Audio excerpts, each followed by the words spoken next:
सर्दी की तेजी शीशे की बड़ी खिड़कियों से गुजरकर कमरे के महंगे गहरे रंग के पर्दों से टकराने की नाकाम कोशिश कर रही थी। बाहर अभी रात का आखिरी पहर था। कमरे में हीटर की हरारत थी जो बाहर की सर्दी को तेजी से कम कर रही थी। ये उमर का बेडरूम था और उसकी हर चीज उसके टेस्ट के अकॉर्डिंग थी, महंगी और बहुत कीमती। बिस्तर के कोने पर आरिफा सुकड़ी हुई सिमटी पड़ी थी। उसको यहाँ आए 12 घंटे भी नहीं हुए थे। दोपहर तक वो अपने गांव के कच्चे बैठक में थी, उसकी इस हकीकत से बेखबर कि उसकी जिंदगी हमेशा के लिए बदलने वाली है। फिर उमर आया था, वो इंसान जिसका सिर्फ नाम उसने सुना था, जिसके साथ बचपन में उसका निकाह पढ़ाया गया था। एक ऐसा रिश्ता जिसको वो उसके घर वाले और शायद खुद उमर भी भूल गया था। पर वो नहीं भूला था। वो अपने मरहूम चाचा आरिफा के पापा की वसीयत पूरी करने आया था। वो खानदान भर की बातों को रौंदता हुआ उसको अपने साथ ले आया। ना बारात, ना विदाई, ना कोई सामान, जैसे वो उसको उठाकर लाया हो। सफर की थकान, सदमा और बेयकीनी ने उसको निढाल कर दिया था। उमर ने उसको कमरा दिखाया और खुद शायद किसी और कमरे में चला गया और वो बिस्तर पर गिरते ही बेहोश हो गई। पर उसकी बदकिस्मती ने नींद में भी उसका पीछा नहीं छोड़ा था। रात के किसी पहर उसकी आंख तकलीफ से खुल गई। वो एहसास उसके लिए नया नहीं था, पर वक्त बहुत गलत था। उसको पीरियड हो गए थे। उसके पास कपड़ों का दूसरा जोड़ा तक नहीं था। जरूरत का बाकी सामान तो दूर की बात थी। घबराहट, शर्मिंदगी और बेबसी के आलम में उसने एक हल यही निकाला कि बाथरूम से जुड़ा हुआ कबर्ड, जहां बहुत सारे सूट लाइन में लटके हुए थे, वहीं उसको एक दराज में तय किए हुए मर्दाना अंडरवियर नजर आए। उसने कांपते हाथों से एक निकाला और बाथरूम में खुद को साफ किया और उमर का वो ब्रांड अंडरवियर पहनकर वापस बिस्तर में घुस गई। ये उसकी मजबूरी थी, पर उसका दिल इस चोरी पर कांप रहा था। उसके बाद वो कब सोई, उसे होश नहीं रहा। ठीक 5:30 बजे अलार्म बजने से 1 मिनट पहले उमर की आंख खुल गई। उसकी बहुत पहले की आदत थी, अपने जज्बात की तरह अपने मामले में भी सख्त था। उसके लिए आज का दिन भी बिजनेस के हिसाब से बहुत अहम था। बस फर्क ये था कि आज उसके घर में, उसके कमरे में एक अजनबी मौजूद थी। एक जिम्मेदारी जिसको वो टाल नहीं सकता था। वो बेआवाज उठा। उसकी नजरें खुद ब खुद बिस्तर के उस कोने की तरफ उठ गईं जहां पर आरिफा सो रही थी। वो बहुत गहरी नींद में थी। थकान उसके चेहरे से झलक रही थी। उसने रात को पहनी हुई शॉल अभी अपने पास लपेटी हुई थी, पर नींद में वो कुछ हट गई थी। उमर ने कंधे उचकाए, उसको तैयार होना था। वो अपने कबर्ड की तरफ बढ़ा। उसने अलमारी खोली, उसने आज का सूट निकाला और फिर उसने दराज की तरफ हाथ बढ़ाया जहां से वो रोजाना फ्रेश अंडरवियर निकालता था। पर आज वहां कुछ सामान बिखरा हुआ था। उसको अपने मतलब की चीज नहीं मिली। उसने माथे पर बल डाले। अजीब है, उसने एकदम से बड़बड़ाया। उसको ऑफिस के लिए निकलने की जल्दी थी। उसने सोचा शायद कम रोशनी में नजर नहीं आ रहा। वो वापस मुड़ा और कमरे का मेन स्विच ऑन कर दिया। तेज सफेद रोशनी, वाइट नॉनसेंस पूरे कमरे में फैल गई और सबसे पहले आरिफा पर पड़ी जो अभी बेखबर सो रही थी। रोशनी की तेजी से आरिफा की आंखें नींद में ही थरथराईं। वो करवट ले रही थी और इस हरकत में उसकी कमीज, जो पहले ही कुछ छोटी थी, कमर की तरफ से सिमट गई। उमर की नजर, जो दराज में अपनी चीज तलाश कर रही थी, एकदम से उसकी तरफ उठ गई। एक लम्हे के लिए वो हैरान हो गया। रोशनी उसकी नाजुक गोरी कमर पर पड़ रही थी। वो दुबली पतली थी, शायद कमजोर भी, पर एक लम्हे के लिए उमर को अजीब सा महसूस हुआ। उसके बाद उसकी नजर उस चीज पर पड़ी जिसने उसके दिमाग में आग लगा दी। उसकी कमीज और सलवार के बीच कमर के निचले हिस्से पर एक काला इलास्टिक बैंड नजर आ रहा था जिस पर जाली शब्दों में उसकी पसंदीदा इम्पोर्टेंट ब्रांड का नाम लिखा हुआ था। ये उसका अंडरवियर था। एक सेकंड के लिए उसको यकीन नहीं आया, फिर उसका चेहरा गुस्से से लाल हो गया। उसकी आंखों में गुस्सा आया। इसका मतलब ये लड़की रात को उसकी अलमारी में घुसी थी, उसकी पर्सनल चीजों को छुआ था। वो तेज कदमों से बिस्तर तक पहुंचा। आरिफा भी नींद और उठने के बीच के हालत में थी। उठो लड़की, उसकी आवाज में एक गरज थी। आरिफा हड़बड़ाकर उठकर बैठी। उसका दिल सीने से बाहर आता महसूस हुआ। सामने उमर खड़ा हुआ था। उसका चेहरा गुस्से से तप रहा था। आंखें शोले बरसा रही थीं। क्या हुआ? वो डर से कांप रही थी। ये क्या बदतमीजी है? उमर ने एक झटके से उसकी बाजू पकड़ लिया। उसको बिस्तर से तकरीबन खींच लिया। उसकी गिरफ्त थी। आह! आरिफा की आंखों में तकलीफ से पानी आ गया।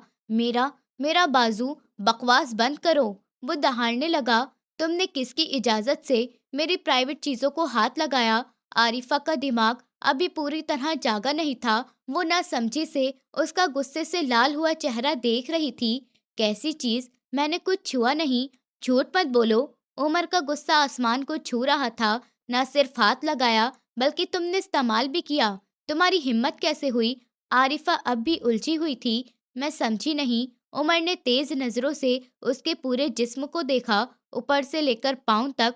फिर उसने नफरत से उसके जिस्म के नीचे हिस्से की तरफ इशारा किया, जहां अभी कमीज के नीचे उसके ब्रांड का लोगो हल्का सा नजर आ रहा था। वो उसकी आवाज में इतनी कर्राहट थी कि आरिफा का दिल डूब गया। तुमने मेरा अंडरवियर पहना हुआ है। शर्म नहीं आती तुम्हें? बिना इजाजत के किसी की पर्सनल चीज इस्तेमाल करते हुए।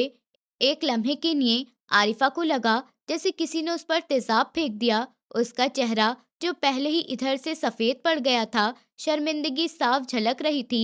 शब्द उसके हलक में ही जम गए। उसका दिल चाहा कि वो सच में जमीन फट जाए और वो उसमें समा जाए। इससे बेहतर था कि वो मर जाती। उसकी आंखों में आंसू तैरने लगे। वो खुद को समेटकर उसकी पकड़ से अपना बाजू छुड़वाने की कोशिश करने लगी, पर वो जवाब दो। उमर ने उसका बाजू पकड़ लिया। वो दरअसल, आरिफा की आवाज में घबराहट टूट रही थी। वो उसकी आंखों में देखने की हिम्मत नहीं कर पा रही थी। उसने नजरें झुका ली। मुझे अचानक जरूरत पड़ गई थी। मेरा सामान भी यहाँ पर नहीं था, तो इसलिए।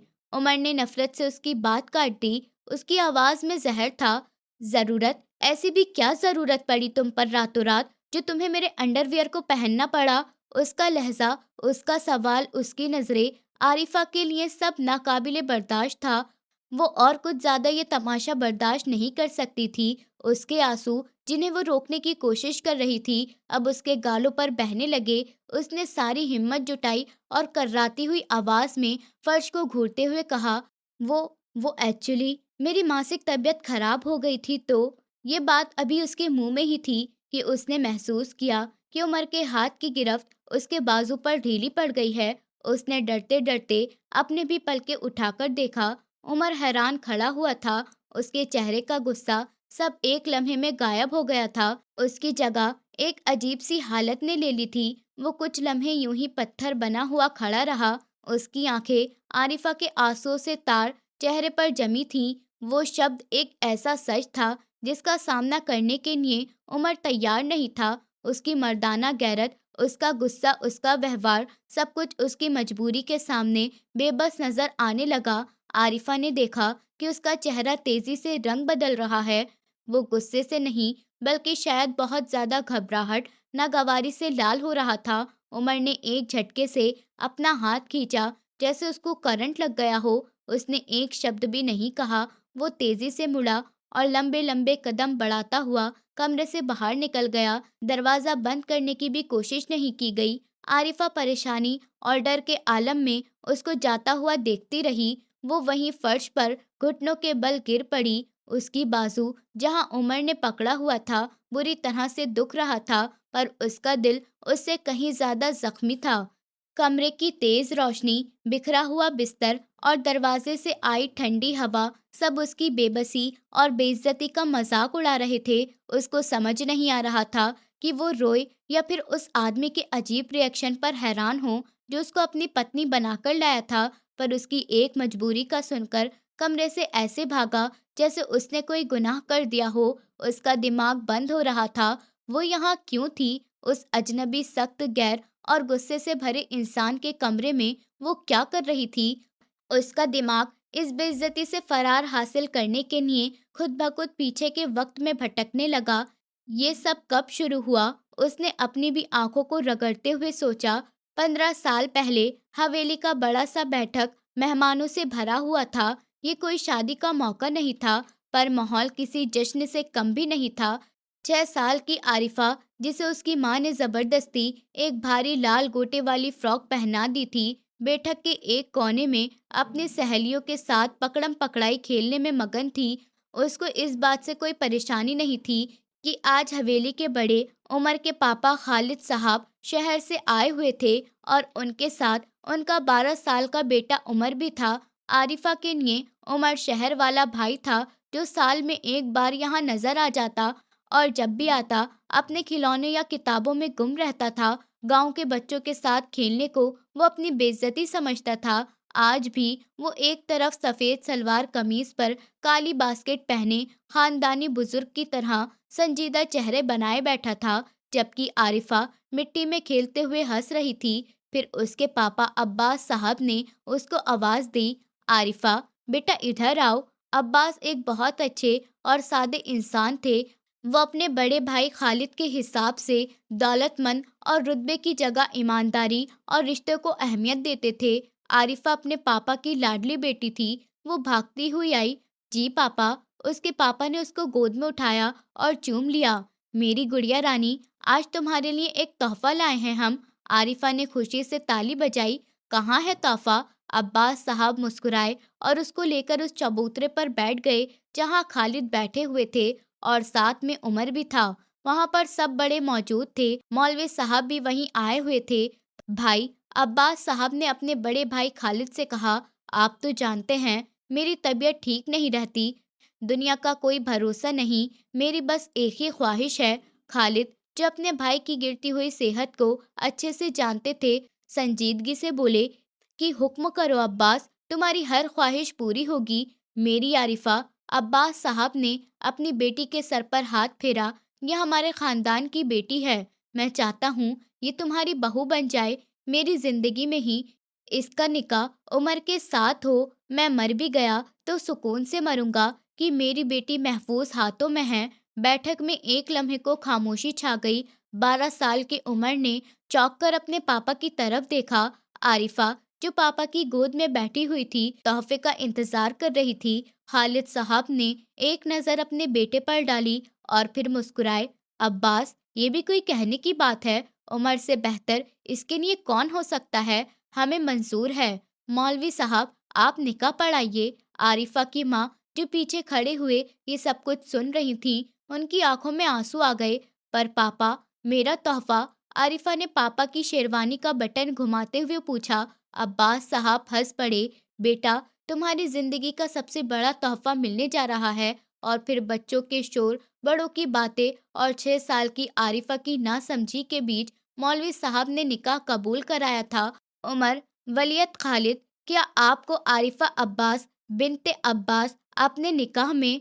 12 साल की उमर ने एक नज़र अपने पापा के चेहरे पर डाली, फिर अपनी होने वाली दुल्हन पर, जो अब भी फ्रॉक के धागे खींच रही थी, और हल्की संजीदगी में कहा, कबूल है। जब आरिफा से पूछा गया तो वो खिलखिलाकर हंस पड़ी। पापा, ये मौलवी साहब क्या कह रहे हैं? उसके पापा ने उसका गाल थपथपाया था।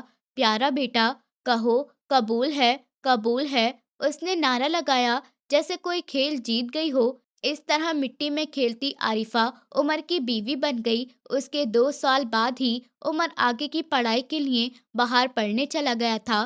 पहले वो लंदन गया, फिर अमेरिका। वक्त गुजरता रहा।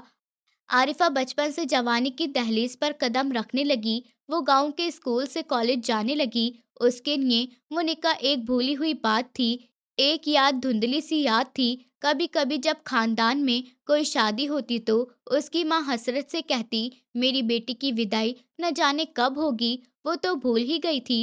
आरिफा अपनी किताबों से नजर हटाकर हंस पड़ती। मम्मी, आप भी किन बातों में खो गई हैं? वो बचपन का एक मजाक था। क्या आपको सचमुच लगता है कि अमेरिका में पढ़ा लिखा इतना बड़ा बिजनेसमैन उमर मुझ जैसी गांव की लड़की को याद रखेगा? उसने वहां किसी गोरी लड़की से और पढ़ी लिखी लड़की से शादी कर ली होगी। ऐसा मत कहो। उसकी माँ तड़प कर कहती, तेरा उस पर हक है। तेरे पापा ने ये रिश्ता जोड़ा था। पापा ने जोड़ा था। आरिफा की आवाज में कड़वाहट आ जाती। पर पापा भी तो नहीं रहे। अब्बास साहब का इंतकाल आरिफा के मैट्रिक के इम्तिहान के बीच हो गया था। ये उसकी जिंदगी का सबसे बड़ा सदमा था। वो अपने पापा की लाडली थी। उनके जाने के बाद जैसे उसके सर से साया ही छिन गया। उसको याद था, पापा के जनाजे पर सारा खानदान मौजूद था। खालिद साहब भी आए थे, पर उमर नहीं आया था। किसी ने कहा था कि उसके पेपर हो रहे हैं, वो नहीं आ सकता। उस दिन आरिफा के दिल से उमर के नाम का आखिरी नाम भी मिट गया था। जो इंसान उसके पापा के जनाजे पर नहीं आ सका, वो उसकी जिंदगी में क्या आता। पापा के जाने के बाद हवेली में उनका हिस्सा भी जैसे कट गया था। खालिद साहब ने उनकी पैसों की मदद तो जारी रखी, पर वो रौब और पहले जैसा सुकून खत्म हो गया था। आरिफा और उसकी माँ को अब हवेली में होने वाले हर फंक्शन में बेचारों की तरह देखा जाता। फिर एक दिन जब आरिफा अपने पापा की मौत के सदमे से निकलकर अपनी आगे की जिंदगी में कदम रखने का सोच रही थी, तो वो आ गया। 2 दिन पहले जब वो कॉलेज से वापस आई थी, जब हवेली के पुराने खस्ता हॉल के दरवाजे के बाहर एक चमकती हुई मर्सिडीज आकर रुकी थी। गांव में ऐसी गाड़ी का आना एक अनोखा वाकया था। गाड़ी से जो इंसान उतरा, उसने 3 पीस सूट पहने हुए था, आंखों पर काला चश्मा था। वो गांव का हिस्सा बिल्कुल नहीं लग रहा था। वो उमर था, उसके पापा के मरने के 2 साल बाद और अपने निकाह के 15 साल बाद अपनी दुल्हन का ख्याल आया था। वो सीधा उनके घर के हिस्से में आया। आरिफा और उसकी माँ उसको देखकर हक्का बक्का रह गए। वो 12 साल का लड़का नहीं था, वो 30 साल का एक बेरौब बहुत ज्यादा हैंडसम मर्द बन गया था, जिसकी आंखों में गांव की कोई चमक बाकी नहीं रही थी। चाची, उसने आरिफा की माँ से बात की। मैं आरिफा को लेने आया हूँ। उसके आने की खबर जंगल की आग की तरह सब में फैल गई। हवेली के बाकी लोग, उसके छोटे चाचा, सब इकट्ठे हो गए। अरे वाह उमर बेटा, उसकी बड़ी फुप्पो जो अपनी बेटी रहनुमा के हवाले से उसको देख रही थी, वो जहर भरी मुस्कुराहट हंसी। आज इतने सालों बाद कैसे ख्याल आ गया। जब अब्बास भाई जिंदा थे तब तो वक्त नहीं मिला, अब इन पर रहम खाने आए हो। अपना चश्मा उतारा। उसकी आंखें उसके लहजे से भी ज्यादा सर्द थीं। अब मैं यहाँ पर बहस करने नहीं आया हूँ, तो फिर क्या करने आए हो? वो दूसरी चाची, जिसकी नजर भी उमर की दौलत पर थी, फौरन से बोली, बेटा तुम शहर के हो, इन गांव की लड़कियों में क्या रखा है? ये आरिफा तो अब तुम्हारे लायक भी नहीं रही। मेरे समीर को देखो, शहर के कॉलेज में पढ़ता है। खानदान की हर औरत, हर रिश्तेदार उसको अपना दामाद बनाना चाहता है। वो सब उस बचपन के निकाह को एक रस्म की तरह समझकर भूल गए थे और अपनी बेटियों के सपने सजा रहे थे। आरिफा खामोशी से ये तमाशा देख रही थी। उसको बहुत शिद्दत से बेइज्जती महसूस हो रही थी, जैसे वो कोई नीलामी की चीज है। उमर ने एक नज़र पूरे बेड पर डाली, फिर उसकी नज़र आरिफा पर आकर ठहर गई, जो गुस्से से लाल हो रही थी। मैं यहाँ पर कोई नया रिश्ता जोड़ने नहीं आया हूँ। उसकी आवाज़ में ऐसी गरज थी कि सब खामोश हो गए। मैं अपना रिश्ता निभाने आया हूँ। आरिफा मेरी बीवी है और मैं उसको आज ही अभी विदा करके अपने साथ शहर ले जा रहा हूँ। पर बेटा, ये कैसे मुमकिन है? फूफा ने आखिरी कोशिश की। रस्म रिवाज, बारात, मुझे इन रस्मों की परवाह नहीं। उसने सीधा फैसला सुना दिया। मेरे मरहूम चाचा की यही वसीयत थी। उन्होंने मरने से पहले मेरे पापा से ये वादा लिया था कि मैं ही आरिफा का ख्याल रखूंगा। मैं उनकी वसीयत पूरी कर रहा हूँ। उसने वसीयत पर जोर दिया था। वो मुड़ा और आरिफा की माँ से कहा, चाची हम 1 घंटे में निकल रहे हैं। आरिफा की माँ रो पड़ी। बेटा, इतनी जल्दी बिना किसी तैयारी के कैसे ले जा सकते हैं? मैंने कहा, सामान बांधो। उमर का लहजा पत्थर की तरह सख्त था। ये शायद आप चाहती हैं कि ये बिना सामान के ही मेरे साथ चले। फैसला आपका है। विदाई आज ही होगी, चाहे कुछ भी हो। खानदान भर की दखल अंदाजी के बावजूद भी उनकी लालच भरी नजरों के सामने वो उमर, जिसे वो भूल बैठी थी, उसको अपने साथ ले आया। आरिफा को ठीक से अपनी माँ से रोने या लिपटने का भी टाइम नहीं मिला। उसको पैकिंग का मौका भी नहीं मिला। वो बस अपना छोटा सा कॉलेज बैग उठा सकी और उस चमकते काली गाड़ी में बैठ गई। और अब आरिफा ठंडे फर्श पर बैठी हुई कांप रही थी। वसीयत, वो रोते हुए बड़बड़ाई, मैं इसकी बीवी नहीं हूँ, मैं उसके मरहूम चाचा की वसीयत हूँ। उसे अब समझ आया कि वो आदमी इतना गुस्से वाला क्यों था। वो उसको अपनी मर्जी से नहीं लाया था, वो उसको अपनी जिम्मेदारी एक बोझ, एक वसीयत समझकर लाया था, और आज सुबह उस वसीयत ने, इस बोझ ने उसके प्राइवेट अंडरवियर को पहनकर उसकी बेइज्जती कर दी थी। आरिफा ने अपने घुटने सीने से लगा लिए और सिसकियां भरने लगी। उसकी विदाई सच में बहुत अचानक हुई थी। उमर के जाने के बाद कमरे में एक नाकाबिले बर्दाश्त खामोशी छा गई। आरिफा वहीं ठंडे फर्श पर घुटनों में सर दिए बैठी रही। उसका पूरा वजूद शर्मिंदगी और बेइज्जती के एहसास से कांप रहा था। उसको वक्त का कोई अंदाजा नहीं रहा। वो कितनी देर वहीं पर बैठी रोती रही, उसको खुद मालूम नहीं था। उसके पेट में तकलीफ की लहर भी उठ रही थी, जो उसके दिमाग में तकलीफ और ज्यादा बढ़ा रही थी। अचानक कमरे के दरवाजे पर किसी की दस्तक हुई। आरिफा उछल पड़ी। उसका दिल डूब गया, कहीं वो वापस तो नहीं आ गया। इस ख्याल से ही उसका सांस रुकने लगा। उसने जल्दी से अपने आंसू साफ किए और डर से दरवाजे को घूरने लगी। दस्तक दोबारा हुई, इस बार ज्यादा ध्यान, और फिर एक अजीब सी आवाज आई, मैडम। आरिफा ने कोई जवाब नहीं दिया। दरवाजा धीरे से खुला और एक अधेड़ उम्र औरत, जो नौकरानी के सादे से यूनिफॉर्म में थी, अंदर दाखिल हुई। उसके चेहरे पर नमी और हमदर्दी के आसार थे।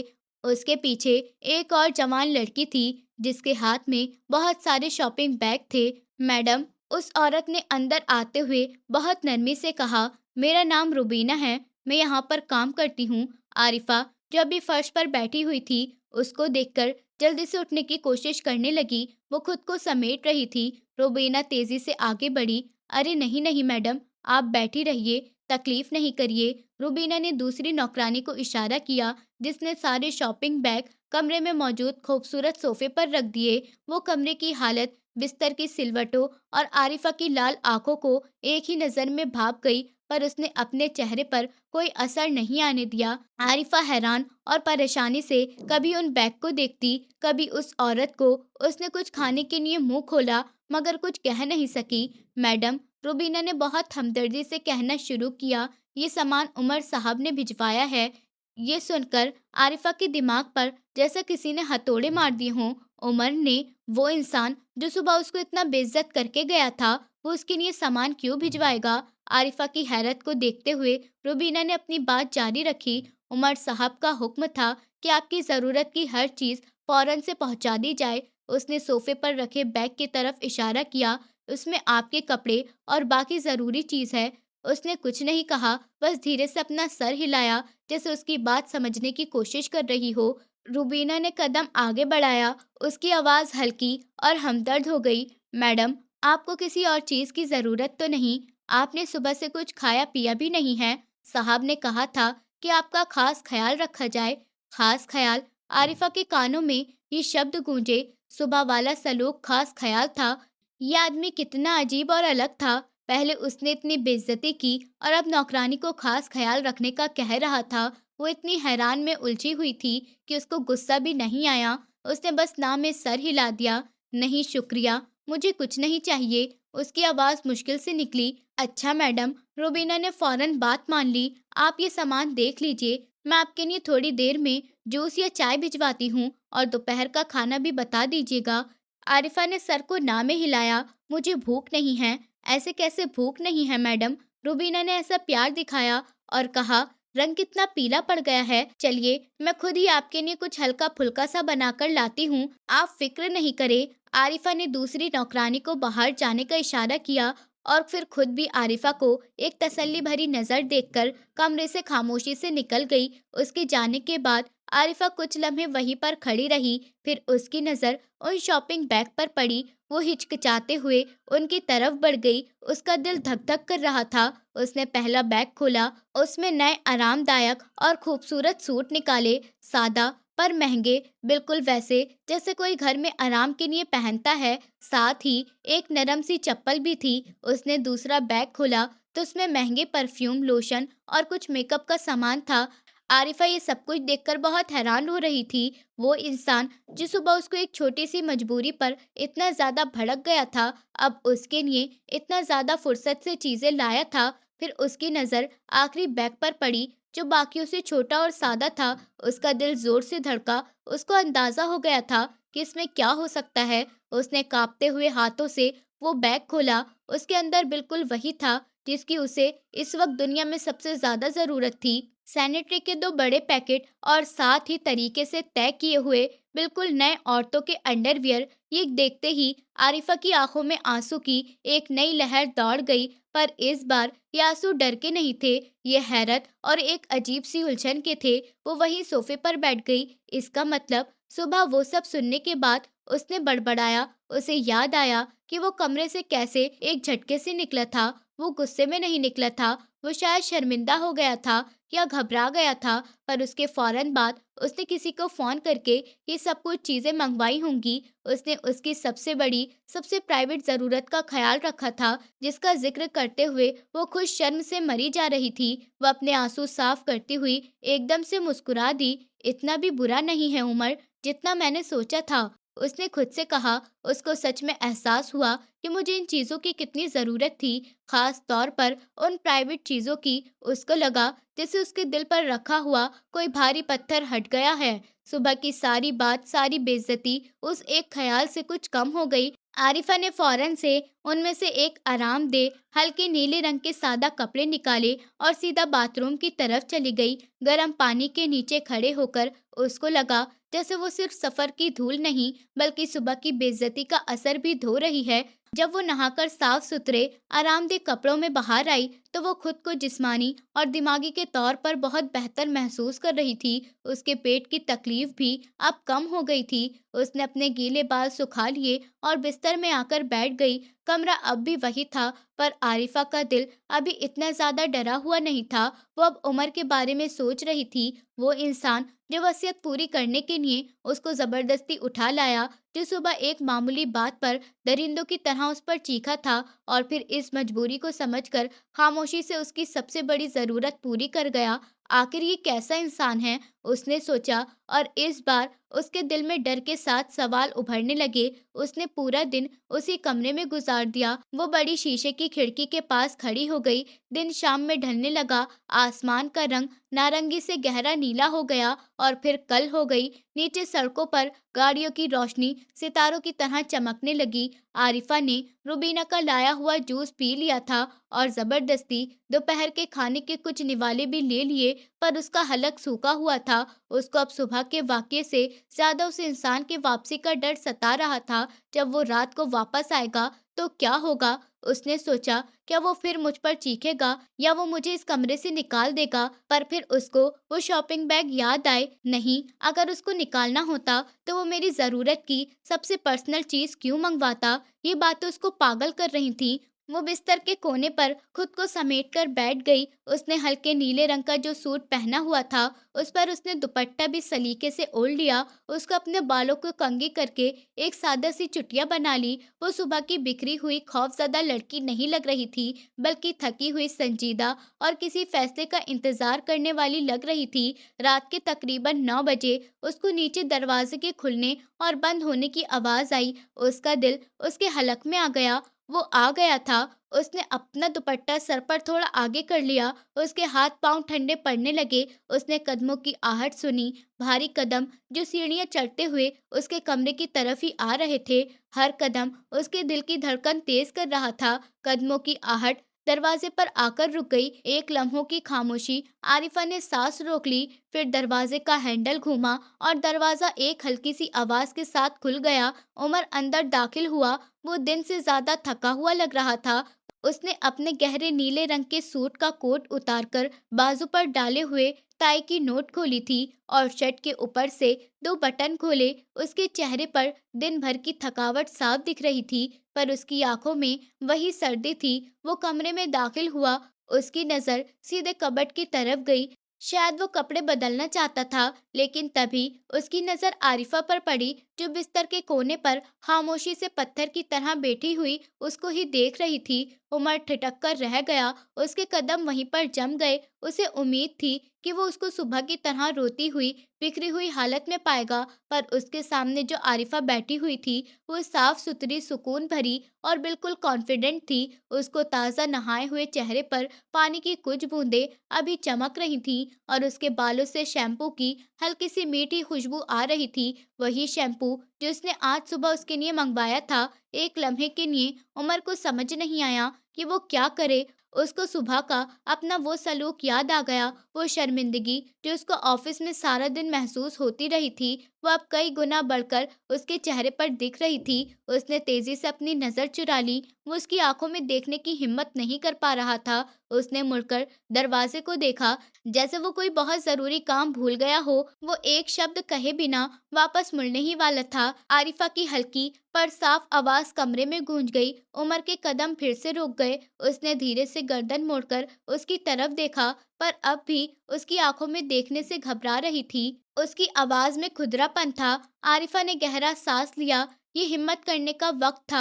अगर वो आज नहीं बोली तो शायद फिर कभी नहीं बोल पाती। वो बिस्तर से उठी और लड़खड़ाते कदमों से खड़ी हो गई। मुझे आपसे कुछ कहना है। उमर ने माथे पर बल डाले। उसने सवाल भरी नजरों से उसकी तरफ देखा। हाँ, क्या कहना है? उसका लहजा सर्द था। आरिफा ने अपने कांपते हुए हाथों को दुपट्टे में छुपा लिया। मैं दरअसल आपका शुक्रिया करना चाहती थी। वो ये शब्द नहीं थे जिनकी उमर उम्मीद कर रहा था। उसकी आंखों में हैरत उभरी। शुक्रिया किस बात का? इन सब चीजों के लिए। आरिफा ने उन शॉपिंग बैग की तरफ इशारा किया जो अभी सोफे पर मौजूद थे। आपने मेरी जरूरत का ख्याल किया। सच में मुझे इन सब की बहुत ज्यादा जरूरत थी। खास तौर पर वो आखिरी बात कहते कहते रुक गई। उसका चेहरा शर्म से लाल हो गया, पर उसने हिम्मत करके अपनी बात पूरी की। खास तौर पर मेरी पर्सनल जरूरत की चीजों की। उसका कन्फेशन, उसकी सच्चाई उसकी आवाज में मौजूद थी। शुक्रगुजारी, ये सब कुछ मिलकर उमर को बेबस कर रहे थे। वो इंसान जो सैकड़ों लोगों के सामने स्पीच देता था, जो करोड़ों के सौदे करता था, इस वक्त 18 साल की लड़की के सामने खड़ा हुआ बहुत शर्मिंदगी महसूस कर रहा था। उसको लगा जैसे किसी ने उसको थप्पड़ मार दिया हो। उस लड़की को जैसे वो सुबह पूरी तरह बेइज्जत कर कर गया था। उसको अपनी बुनियादी जरूरत पूरी होने पर शुक्रिया कहना पड़ रहा था। उमर ने एक लंबा सांस लिया और आंखें बंद कर ली। जब उसने आंखें खोली तो उसको उसकी सर्दी में एक साफ दरार थी। तुम्हें शुक्रिया कहने की कोई जरूरत नहीं है। उसकी आवाज अब ठंडी नहीं बल्कि दबी हुई और थकी हुई थी। वो कुछ कदम चलकर उसके पास आया, पर सही फासला रखा। बल्कि मैं तो तुमसे शर्मिंदा हूँ। आरिफा ने चौंक कर अपना सर उठाया। क्या उसने सही सुना था? उमर और शर्मिंदा? मैं शर्मिंदा हूँ आरिफा। उसने उसका नाम शायद पहली बार ठीक से लिया था। इस बर्ताव के लिए जो मैंने सुबह तुम्हारे साथ किया, वो नाकाबिले माफी था। आरिफा खामोशी से उसे देखती रही। उसको लगा कि उसको अपनी बात साफ करनी चाहिए। वो अपनी जेब में हाथ डालकर खिड़की की तरफ मुड़ गया ताकि उसका सामना नहीं करना पड़े। ये सारी सिचुएशन, ये गलत है। मैं जानता हूँ, मैंने तुमसे इतनी इमरजेंसी में विदाई करवाई है। तुम्हें तुम्हारी माँ से ठीक से मिलने या अपना सामान तक लेने का मौका नहीं मिल सका। उसकी आवाज में गुस्सा नहीं बल्कि एक अजीब सी थकान और अफसोस था। मैं तुमसे माफी चाहता हूँ। ये शब्द उसने इतना धीरे से कहा था कि आरिफा को बहुत कान लगाकर सुनना पड़ा। उमर वापस उसकी तरफ मुड़ने लगा। इस बार उसने आरिफा की आंखों में शर्मिंदगी देखी थी। देखो, मैं जानता हूँ कि ये वो नहीं है जो तुम चाहती थी, और शायद मैं भी, पर अब हकीकत यही है। उसने अपनी टाई की नोट को पूरी तरह से खोल दिया और उसको उतार कर सोफे पर फेंक दिया। तुम अब मेरी जिम्मेदारी हो। उसने जिम्मेदारी पर जोर दिया, और मैं अपनी जिम्मेदारी से बेखबर नहीं होता। सुबह जो हुआ वो मेरी बेखबरी थी। मैंने इस बारे में नहीं सोचा। मेरी नाकामी थी कि मैं अंदाजा नहीं लगा सका कि तुम्हें किन चीजों की जरूरत पड़ सकती है। ये अब दोबारा नहीं होगा। वो रुका, जैसे सोच रहा हो कि और क्या कहना चाहिए। तुम्हें जिस चीज की जरूरत हो रुबीना को बता सकती हो या मुझे बता सकती हो। आगे से तुम्हें मेरी अलमारी में चोरी करने की जरूरत नहीं पड़ेगी। आखिरी बात में हल्की सी कड़वाहट थी, पर वो सुबह वाली नफरत नहीं थी, बल्कि शायद एक शिकायत थी। आरिफा ने जल्दी से सर को ना में हिलाया। मेरा मतलब वो नहीं था। मैं तो बस। उमर ने उसकी बात काट दी। मैं समझ गया। कमरे में एक अजीब सी खामोशी छा गई। वो तनाव जो सुबह के वक्त था वो भी मौजूद था, पर उसकी सिचुएशन बदल गई थी। मैं फ्रेश हो जाऊं, उमर ने आखिरकार कहा, जैसे उसकी खामोशी को तोड़ना चाहता हो। वो अपनी कबर्ड की तरफ बढ़ गया। आरिफा वहीं पर खड़ी हुई उसको जाता हुआ देखती रही। उसका दिल भी धड़क रहा था, पर इस बार डर से नहीं बल्कि हैरत से। उस इंसान ने जिसे वो सुबह इतनी नफरत करने लगी थी, उससे माफी की थी। उसने अपनी गलती मानी थी, पर उसने उसको अपनी जिम्मेदारी भी कहा था। आरिफा के लिए ये वसीयत से ज्यादा बेहतर था। जिम्मेदारी में फिर भी थोड़ा सा अपनापन था। एक महीना बीत गया। एक महीना आरिफा ने एक संवेदी, अजनबियत और खामोशी में गुजारा था। उमर से उसकी मुलाकात दिन में 2 वक्त होती, सुबह नाश्ते की मेज पर और रात को जब वो काम से वापस लौटता। वो सुबह की कड़वाहट भरी बातें और फिर शर्मिंदगी से माफी, उस वाक्य ने उनके बीच एक लकीर खींच दी थी। ये नफरत की लकीर नहीं थी, बल्कि एक करीबी की थी। वो अब उस पर चीखता नहीं था और आरिफा भी उससे डरती नहीं थी, पर वो एक दूसरे के लिए बिल्कुल अजनबी थे। उमर अपनी दुनिया में मगन रहता, फोन कॉल, लैपटॉप, फाइल और ऑफिस जाना। आरिफा ने खुद को किताबों में बिजी कर लिया था, जो रुबीना ने उसके कहने पर लाइब्रेरी से ला दी थी। उनकी बातें कुछ अलग थीं और एक काम की होती थी। गुड मॉर्निंग चाय का कप पीते हुए धीरे से जवाब देती। किसी चीज की जरूरत हो तो रुबीना को बता देना, ये उसकी रोज की बात थी। जी, ये उसका रोज का जवाब था। आरिफा ने 1 महीने में समझौता करना सीख लिया था। उसने मान लिया था कि वो उमर की जिंदगी में एक जिम्मेदारी के तौर पर शामिल हुई थी, जिसको वो बोझ नहीं, एक फर्ज समझकर निभा रहा था। वो उसके खाने पीने, कपड़े और आराम का हर ख्याल रखता था, पर उसकी वजह से उसकी बातों से कोई फर्क नहीं था। लेकिन आरिफा सिर्फ एक जिम्मेदारी बनकर नहीं रहना चाहती थी। वो अब्बास साहब की बेटी थी, जिसने उसको सपने देखना सिखाए थे। एक शाम उमर ऑफिस से जल्दी लौट आया। वो लॉन में बैठा हुआ था, कॉफी पी रहा था और अपने लैपटॉप पर झुका हुआ था। आरिफा ने महसूस किया कि आज उसका मूड कुछ बेहतर था। उसने हिम्मत इकट्ठा की। आज उसने फैसला किया कि वो उससे बात करके रहेगी। वो धीरे धीरे चलती हुई उसके सामने वाले सोफे पर बैठ गई। उमर ने लैपटॉप से नजर हटाए बिना सिर्फ आंखें उठा के उसे देखा, जैसे पूछ रहा हो, क्या बात है? मुझे आपसे कुछ कहना था। उसने गौर दिलचस्पी से जवाब दिया। उसकी उंगलियां कीबोर्ड पर वापस चल पड़ी। मैं यहाँ पर सारा दिन फ्री होती हूँ। तो उसने अब भी उसकी तरफ नहीं देखा।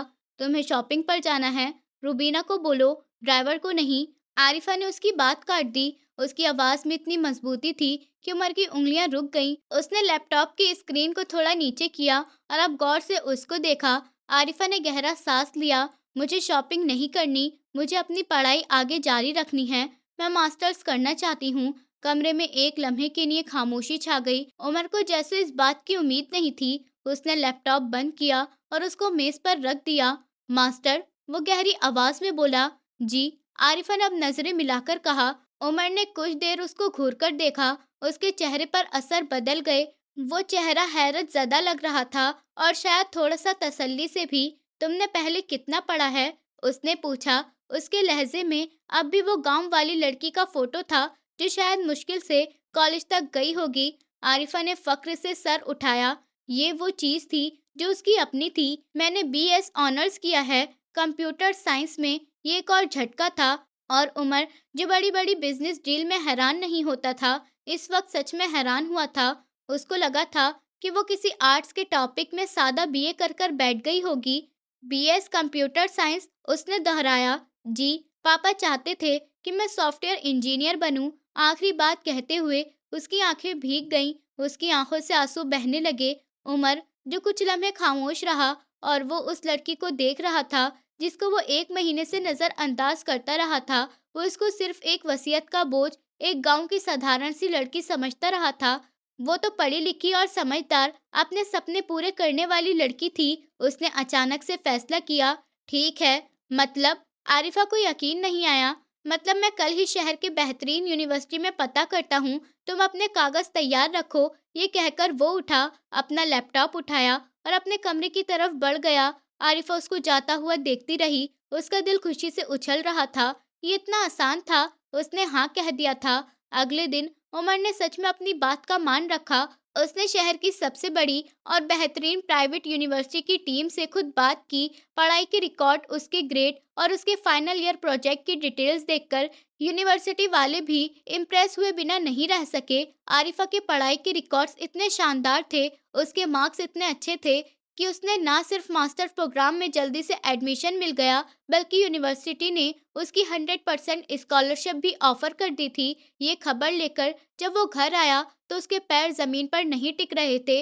वो उमर का इंतजार कर रही थी। रात को जब उमर आया तो आरिफा ने खुद आगे बढ़कर उसको एक खबर सुनाई, मेरा एडमिशन हो गया है और मुझे स्कॉलरशिप भी मिल गई है। उसकी आंखें खुशी से चमक रही थी। उमर ने खबर सुनी। उसने एक लम्हे के लिए आरिफा के चमकते चेहरे को देखा। वो सच में खुश थी और उसकी खुशी उसकी अपनी कमाई हुई थी। ये उमर के पैसों की मेहनत नहीं थी, ये उसकी अपनी काबिलियत थी। उमर को अपने अंदर एक अजीब सी अनजानी खुशी महसूस हुई। ये तो बस अच्छी खबर है, उसने संजीदगी से कहा, पर उसकी आंखों में एक नमी सी थी। इस खुशी को सेलिब्रेट करना चाहिए। आरिफा ने समझा नहीं। सेलिब्रेट? हाँ। उमर ने अपनी घड़ी उतार कर मेज पर रखी। तैयार हो जाओ, हम डिनर पर बाहर जा रहे हैं। ये आरिफा के लिए तीसरा और सबसे बड़ा झटका था। 1 घंटे बाद शहर के सबसे महंगे टॉप रेस्टोरेंट में एक दूसरे के आमने सामने बैठे हुए थे। यहाँ से पूरे शहर की रोशनी और सितारों की तरह बिखरी हुई नजर आ रही थी। ठंडी हवा चल रही थी और माहौल में हल्की सी खुशी और सुकून था। आरिफा ने उन कपड़ों में से एक खूबसूरत पिस्ता रंग का जोड़ा पहना हुआ था जो उमर ने उसके लिए मंगवाए थे। वो हल्का सा मेकअप करके, बालों को खुला छोड़े हुए, उस माहौल में कुछ घबराई हुई मगर बहुत खूबसूरत लग रही थी। उमर ने उसको आज पहली बार ठीक से देखा था। वो खामोशी से मेन्यू देख रही थी और उसकी पलकें जब वो नजर झुकाती बहुत घनी लगती थी। तुम्हें मुबारक हो स्कॉलरशिप के लिए। उमर ने बात करने की शुरुआत की। मैंने तुम्हारे रिकॉर्ड देखे थे, काफी इम्प्रेसिव थे। आरिफा ने मेन्यू से नजर हटाई। शुक्रिया, और एडमिशन करवाने के लिए भी आपका शुक्रिया। एडमिशन मैंने नहीं करवाया। उसने उसकी बात काट दी। वो तुम्हारे ग्रेड ने करवाया है, मैंने सिर्फ दरवाजा दिखाया था। आरिफा उसकी इस बात पर मुस्कुरा दी। फिर भी शुक्रिया। वेटर के ऑर्डर लेने के बाद उनके बीच एक बार फिर से खामोशी छा गई, पर ये सुबह वाली झिझक भरी खामोशी नहीं थी, ये एक सुकून भरी खामोशी थी। तो कंप्यूटर साइंस ही क्यों? उमर ने आखिरकार पूछा, जैसे वो सच में जानना चाहता हो। आरिफा ने कंधे उठाए। पापा को लगता था कि आने वाला दौर इसी का है। वो कहते थे, मेरी बेटी गांव में बैठकर दुनिया जीत लेगी। वो मुस्कुराई नहीं। टेक्नोलॉजी का बहुत शौक था उन्हें। और तुम्हें? तुम्हें क्या शौक है पढ़ाई के अलावा? ये पहली बार था कि उमर ने उसकी पर्सनल बातों में दिलचस्पी ली थी। आरिफा ने एक लम्हे को सोचा। मुझे बारिश बहुत पसंद है, जब मिट्टी की खुशबू आती है, और किताबें पढ़ना, पुरानी कहानी। उमर ने हल्का सा सर हिलाया। अजीब, मुझे बारिश से सख्त नफरत है। आरिफा ने हैरत से उसको देखा। नफरत? पर क्यों? कीचड़, ट्रैफिक जाम और सारा काम रुक जाता है, उस चक्कर में सरदर्द हो जाता है। उमर के जवाब पर वो एकदम से हंस पड़ी। वो उस एक महीने में पहली बार था कि वो उसके सामने खुलकर हंसी। उमर उसकी हंसी पर एकदम से हैरान हो गया। उसकी हंसी बहुत ज्यादा मासूम थी। आप हर चीज को काम और बिजनेस की नजर से क्यों देखते हैं? उसने हंसते हुए पूछा। कुछ चीजें सिर्फ महसूस करने के लिए होती हैं। उमर ने कोई जवाब नहीं दिया, बस उसको देखता रहा। तुम्हें खाने में क्या पसंद है? उसने टॉपिक बदला। मुझे पसंद है दाल, चावल या साग। उमर मुस्कुराया। उसके चेहरे पर एक बहुत हल्की सी मुस्कुराहट थी। और मैं यहाँ तुम्हें इटालियन रेस्टोरेंट में लेकर आया हूँ। नहीं नहीं, मुझे भी ये अच्छा लग रहा है, आरिफा ने जल्दी से कहा। और आपको क्या पसंद है? मुझे हर वो चीज जो तेज हो, उसने कहा। जैसे ब्लैक कॉफी, बिल्कुल तेज, बिना चीनी के, बिल्कुल आपकी तरह, आरिफा ने धीरे से कहा। और फिर एहसास हुआ कि वो क्या कह गई है। फौरन शर्मा गई। उमर ने ये सुन लिया था, पर आज उसे इस बात का बुरा नहीं मनाया। वो रात बहुत अलग थी। पहली बार उन्होंने एक दूसरे से बहुत ज्यादा बातें की थी। उन्होंने अपनी पसंद नापसंद, अपने शौक और अपनी नफरत पर बात की थी। आरिफा ने उमर को जाना, जो सिर्फ गुस्से वाला, उस वक्त व्यवहार वाला नहीं था, बल्कि जो अपनी पढ़ाई के बीच अमेरिका में अकेला रहा था, जिसने अपने पापा की बिजनेस को संभालने के लिए अपने शौकों को कुर्बान कर दिया था। और उमर ने उस आरिफा को देखा जो सिर्फ एक वसीयत या जिम्मेदारी नहीं थी, बल्कि एक बहुत समझदार, काबिल और खूबसूरत लड़की थी, जिसकी आंखों में गांव की सादगी के साथ साथ शहर को जीतने के सपने भी थे। जब वो रात को घर वापस जा रहे थे, गाड़ी में खामोशी थी, पर उसमें अपनापन भी था। आरिफा के लिए वो दिन, वो डिनर उसकी जिंदगी का सबसे यादगार दिन बन गया था। उसको लगा जैसे उसकी कैद में उम्मीद की एक खिड़की खुल गई हो। और उमर, जो गाड़ी ड्राइव करते हुए चुपके से शीशे में उसके सुकून से चेहरे को देख रहा था, दिल में सोच रहा था, ये लड़की, ये इतनी आम नहीं है जितना मैंने सोचा था। उसकी बातों में एक ठहराव है और उसकी आंखों में एक अजीब सी कशिश है। कुछ तो खास है। उसने पहली बार उसको अपने चाचा की वसीयत बोझ नहीं बल्कि एक तोहफा लगने लगी थी। वक्त खामोशी से गुजर रहा था। आरिफा का यूनिवर्सिटी में एडमिशन और इससे पहले डिनर के 2 साल गुजर गए थे, और उन 2 सालों में उमर के घर, उस खामोशी मकान का माहौल बिल्कुल बदल गया। वो अजनबी पर उसकी घर की बुनियाद महसूस होती थी, अब एक खामोशी में बदल गई। वो डर जो आरिफा के दिल में उमर के लिए था, अब इज्जत और दोस्ती में ढल गया था। रिश्ता एक अनोखी रस्सी पर चल निकला। वो अभी भी कानूनी तौर पर मियाँ बीवी थे, पर रहते अलग अलग कमरों में थे। पहले दिन की कड़वाहट एक शर्मिंदगी, एक धुंधला साफ सपना बन गई। अब उमर वो सख्त गुस्से वाला आदमी नहीं रहा, कम से कम आरिफा के लिए तो नहीं। और आरिफा उसके लिए सिर्फ एक जिम्मेदारी नहीं रही थी, वो अच्छे दोस्त बन गए थे। उनके दिन की शुरुआत अब सिर्फ गुड मॉर्निंग से नहीं होती थी। आरिफा, आज तुम्हारी प्रेजेंटेशन है ना? वो नाश्ते की मेज से अपने लैपटॉप पर नजर हटाए बिना पहली बार बिना शर्म के कहा। जी शुक्रिया। और आपकी मीटिंग का क्या बना? कल आप काफी परेशान थे। वो उसके लिए ब्लैक कॉफी का मग आगे बढ़ाते हुए पूछ रही थी। उनकी छोटी छोटी रिवायत बन गई थी। पिछले साल जब आरिफा की सालगिरह आई थी तो वो खामोश रही। उसको लगा उमर को कैसे याद होगा। पर उस रात जब वो यूनिवर्सिटी से लौटी तो उसका कमरा किताबों के नए सेट, पेंटिंग के सामान और एक छोटे से चॉकलेट केक से सजा हुआ था। उमर वहीं पर खड़ा हुआ था, थोड़ा सा छुपा हुआ, जैसे कोई जुर्म करते पकड़ा गया हो। वो तुम्हारे डॉक्यूमेंट पर तुम्हारी बर्थडे देखी थी, हैप्पी बर्थडे। उस दिन आरिफा की आंखों में खुशी के जो आंसू आए थे, उन्होंने उमर के दिल पर गहरा असर छोड़ गए। और जब उमर की सालगिरह आई तो आरिफा ने उसके लिए कोई महंगा तोहफा नहीं खरीदा। उसने बस उस दिन उसके ऑफिस से लौटने पर अपने हाथ से उसकी पसंद का साग और मक्के की रोटी बनाई। उमर, जो दुनिया के बेहतरीन रेस्टोरेंट में खाना खाता था, आज रात उस सादे खाने को ऐसे खा रहा था जैसे उससे ज्यादा स्वादिष्ट खाना दुनिया में हो ही नहीं। कभी कभी जब उमर काम से बहुत थक जाता तो आरिफा से खुद ही कह देता, आज मौसम अच्छा है, ड्राइव पर चले। और फिर वो दोनों बिना किसी मंजिल के शहर की सड़कों पर घूमते। वो उसको अपनी यूनिवर्सिटी की बातें बताती, अपने प्रोफेसर के कुछ किस्से सुनाती। वो उसको अपने बिजनेस के उतार चढ़ाव बताता, अपने नए प्रोजेक्ट का जिक्र करता।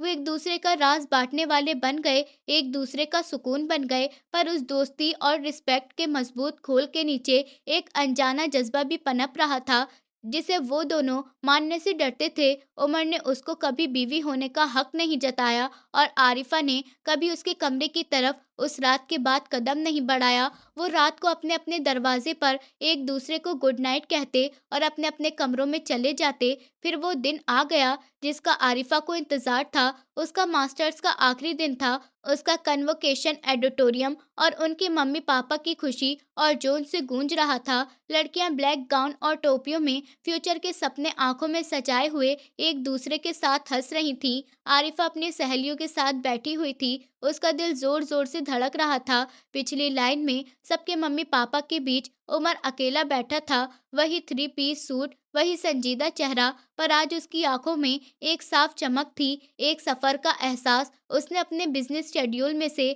ये पूरा दिन सिर्फ उसके लिए निकाला था। स्टेज से ऐलान हो रहे थे और अब कंप्यूटर साइंस में कुछ साल के बेहतरीन और टॉप पोजीशन हासिल करने पर गोल्ड मेडल दिया जाता है। मोहतरमा आरिफा को एक लम्हे के लिए आरिफा को लगा जैसे उसने गलत सुना है। आरिफा, उमर, उसकी सहेलियों ने उसको देखते हुए उसे धक्का दिया। आरिफा, जाओ, तुम्हारा नाम है। तालियां गूंज उठी। आरिफा के कदम कपकपाने लगे। वो उठी। उमर, जो पिछली सीट पर बैठा हुआ था, एकदम से अपनी जगह पर खड़ा हो गया। उसके चेहरे पर वो मुस्कुराहट थी जो आरिफा ने कभी नहीं देखी, एक खुली हुई फकर भरी मुस्कुराहट। आरिफा स्टेज पर चढ़ी और अपना मेडल और डिग्री हासिल की। उसकी आंखों में आंसू थे। मिस आरिफा, टीचर ने माइक उसकी तरफ बढ़ाया। गोल्ड मेडलिस्ट, आप कुछ शब्द कहना चाहेंगी? आरिफा ने माइक पकड़ लिया, उसके हाथ कांप रहे थे। उसने एक नज़र सामने बैठे हुए भीड़ पर डाली। उसकी नज़र सीधी पिछली लाइन में खड़े हुए उस इंसान पर जाकर ठहर गई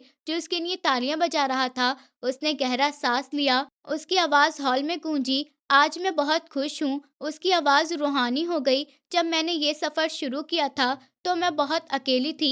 मुझे याद है मेरे पापा कहा करते थे कि पढ़ाई वो जेवर है जो तुमसे कोई नहीं छीन सकता। आज ये जेवर मेरे पास है, पर इसका क्रेडिट सिर्फ मुझे नहीं जाता। वो एक लम्हे को रुक गई, अपने आंसू साफ किया। मेरी ये कामयाबी, उसने भीड़ में खड़े हुए उमर की तरफ देखकर कहा, उस इंसान के नाम है जिसको दुनिया उमर के नाम से जानती है। एडिटोरियम में बिल्कुल खामोशी छा गई। सबकी नजरें उमर की तरफ फट गईं। उमर, जो कभी पब्लिक में इस तरह से नहीं आया था, एकदम से हैरान हो गया। वो क्या कर रही थी? लोगों के पास पर होते हैं तो उनके पास आसमान नहीं होता। मेरे पास आसमान था, पर नहीं थे।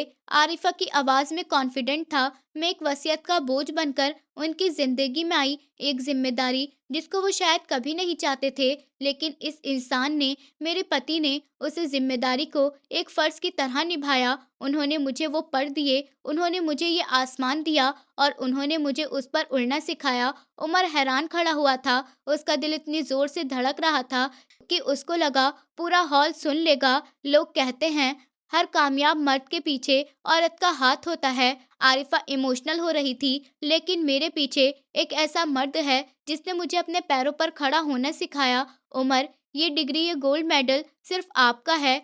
आपके बिना उमर, आरिफा कुछ भी नहीं थी। हॉल तालियों से गूंज उठा।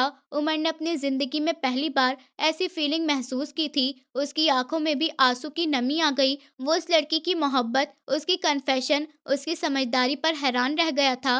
वो उससे नफरत से मिला था और आज वो उसकी कामयाबी का सहरा हजारों लोगों के सामने उसके सर पर बांध रही थी। जब वो घर लौटे तो आरिफा थकावट से चूर पर खुशी से निहाल थी। वो सीधा अपने कमरे में चली गई अपना गाउन बदलने। जब वो बाहर निकली तो उमर उसको कहीं भी नजर नहीं आया। रुबीना, सर कहाँ पर हैं? मैडम, वो तो टेरेस पर हैं, कब से आपका इंतजार कर रहे हैं। आरिफा हैरान, टेरेस पर? इतनी रात को? वो सीढ़ियां चढ़ती हुई छत पर पहुंची। जैसे ही उसने दरवाजा खोला, वह हैरत से वहीं रुक गई। पूरी छत, जो हमेशा खाली रहती थी, आज सैकड़ों रोशनियों से जगमगा रही थी। कोने में एक छोटी सी मेज थी जिस पर मोमबत्तियां जल रही थीं और हल्की, बहुत हल्की गाने की आवाज आ रही थी। उमर आज सूट में नहीं था, बल्कि एक सादे से पैंट शर्ट पहने हुए था। उसके सामने खड़ा था।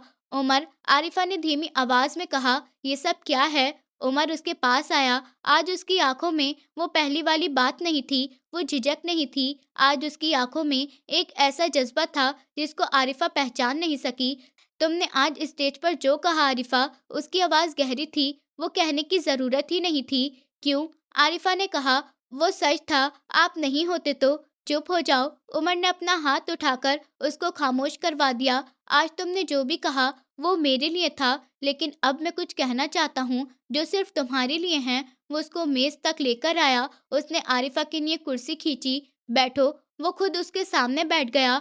आरिफा, उसने बात शुरू की और पहली बार आरिफा को लगा कि उमर नर्वस हो रहा है। जब मैं तुम्हें गांव से लाया था तो मैं गुस्से में था। मैं एक वसीयत पूरी कर रहा था, एक बोझ उठा रहा था। आरिफा ने नजर झुका ली। उस दिन, उस सुबह जो हुआ, उसने 2 साल पुराने उस तकलीफदेह वाकये का हवाला दिया। मैं आज तक उसके लिए बहुत ज्यादा शर्मिंदा हूँ। मैं एक बहुत बुरा इंसान था और तुम बहुत मासूम थी।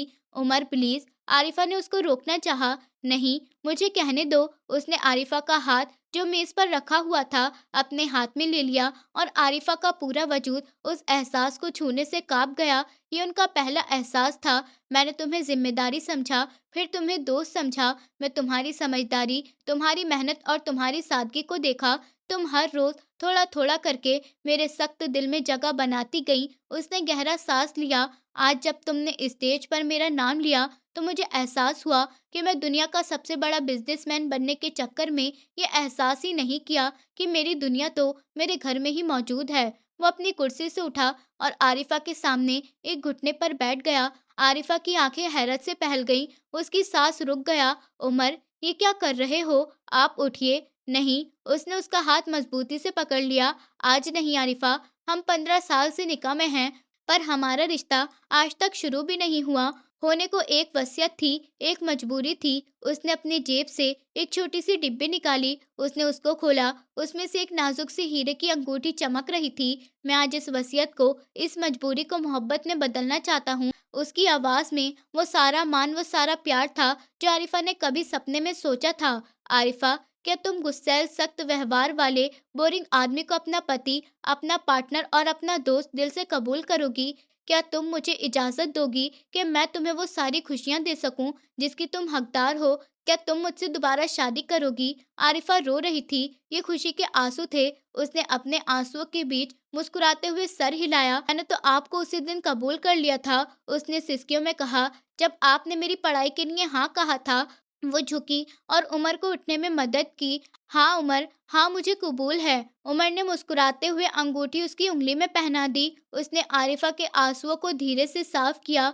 "मेरी गोल्ड मेडलिस्ट बीवी," उसने धीरे से कहा। "मेरे गुस्सैल पति," उसने हँसते हुए जवाब दिया। उस रात उस शहर की रोशनी से सजी छत पर 2 दिलों ने अपने रिश्ते की शुरुआत की। एक ऐसा रिश्ता जो वसीयत से शुरू हुआ था पर अब मोहब्बत पर ख़त्म हुआ था। दोस्तों, उम्मीद करती हूँ आपको हमारी कहानी पसंद आई होगी। कहानी पसंद आई है तो वीडियो को लाइक करें, चैनल पर नए हैं तो चैनल को सब्सक्राइब करें और हाँ, नोटिफिकेशन बेल को ज़रूर दबाएं ताकि अगली अपडेट सबसे पहले आपको मिले।